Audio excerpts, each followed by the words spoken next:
HarperCollins and Harper Audio present A Novel Murder, a novel by E.C. Nevin, performed by Clare Corbett. Prologue. Friday, 5 a.m.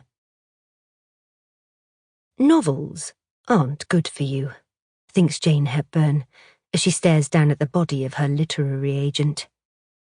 The Victorians had it right.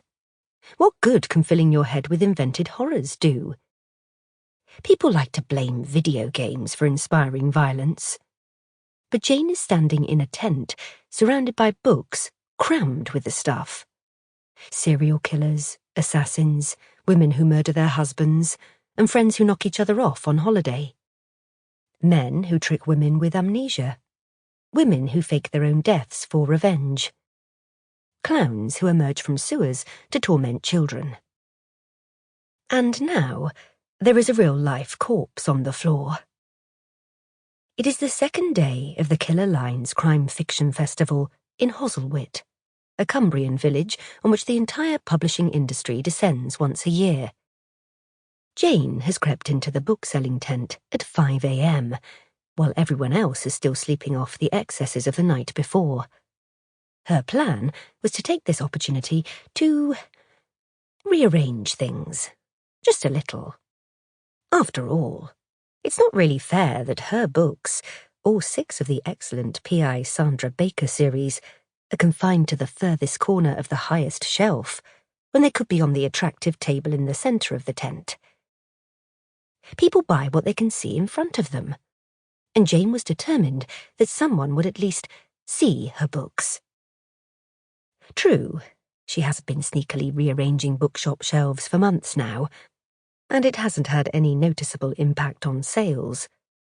She isn't one to give up easily, though, and today might just have been the day that changed things.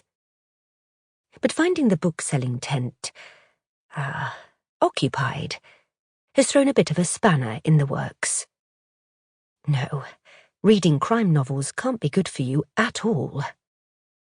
As she lies on her back, the milky whites of Carrie Marks's eyes stare up at the canvas ceiling of the temporary bookshop. Her skin damp with morning dew and smudged coral lips slightly parted, a smear of blood under her nose. Carrie Marks, a literary agent who was revered and feared in equal measure, is still wearing her trademark tailoring, an anomaly in an industry full of floral print maxi dresses. But the silk of her blouse is stained, and her mud-spattered skirt has ridden up to show a knobbly knee. Despite this rare glimpse of vulnerability, even in death, she looks as if she could eat you alive. It doesn't take an expert, and after writing 6, admittedly poorly selling, novels on the subject of murder, Jane does consider herself one, to realise that Carrie Marks is dead. For the avoidance of any doubt, someone has stuck a large dagger through her heart, and she is covered in blood. After boldly prodding Carrie's leg with one toe, Jane confirms this isn't some sort of feeble publicity stunt for a new novel.